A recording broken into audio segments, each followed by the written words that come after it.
We begin with team coverage at 5 News 19's Emily Mosner and Chief Investigative Reporter Brian Lawson actively following this investigation tonight. We're going to begin with Emily. So, Emily, the family held a press conference with an update today. They say that the family has been pressured by police to remain quiet on their concerns, and today they say they stand validated, and they had much more to say. What else?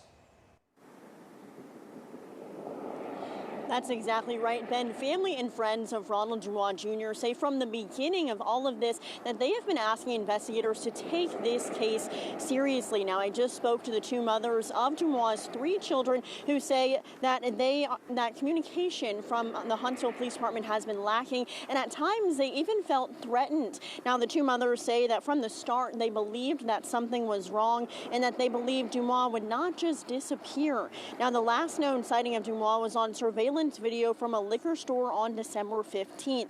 The two women say that they had wanted to release that video to the public early on, but withheld it as the Huntsville Police Department said it could compromise the investigation. The women say they also feel that if HPD had taken their concerns seriously, that more evidence would be available. They had taken things seriously from day one and looked into things like his bank records, or they were able to get a timeline. They would have been able to track down the video from the liquor store sooner.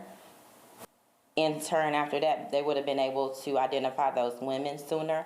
And also, if they had gotten to that liquor store sooner, the outdoor cameras would have been able to be accessed. By the time they got to the liquor store, the outdoor footage had already been rewritten.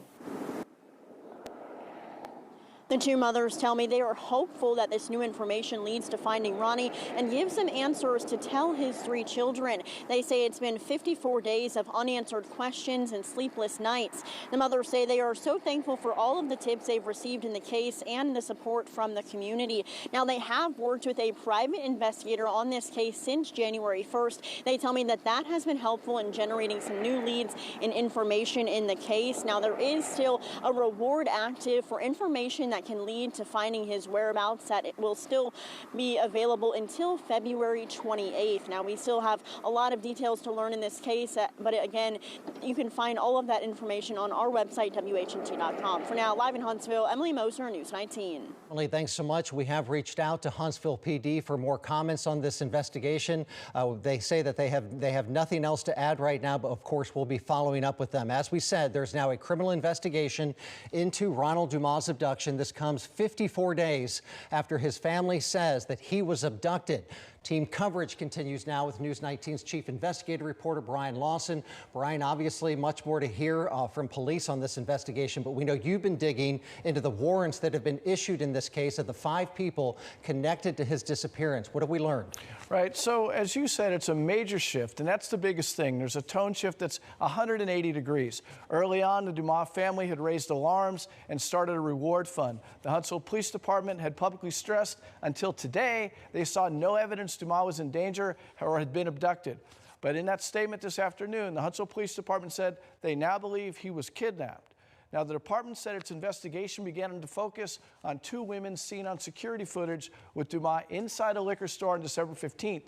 In locating their apartment, police said they eventually found evidence of his abduction. December 15th, you'll remember, was the last time he was heard from. The police department said it's followed a credible lead, which prompted a search for Dumois Thursday within a 450-mile area south of Memphis and into northern Mississippi. He was not found. Along with 1 woman from Huntsville, police say they're searching for 4 other people from Memphis. The suspects on the warrants are Carissa Cash of Memphis, Sabrina Chambers of Huntsville, Quintarius White of Memphis, Tori McLaurin of Memphis, and Kara Clark, also of Memphis. Now, again, looking at how this has unfolded, Dumois was last heard from on December 15th. On December 16th, the next day, his car was found in Camden, Tennessee, north of Nashville. His phone was tracked heading south from Memphis on December 21st, and on December 23rd, his name was placed on Aaliyah's missing persons list. One other important note, on January 16th, the family released a security camera photo of Dumois and the 2 women that police now say were at the center of this. The family released that photo after HPD said they saw no evidence of foul play.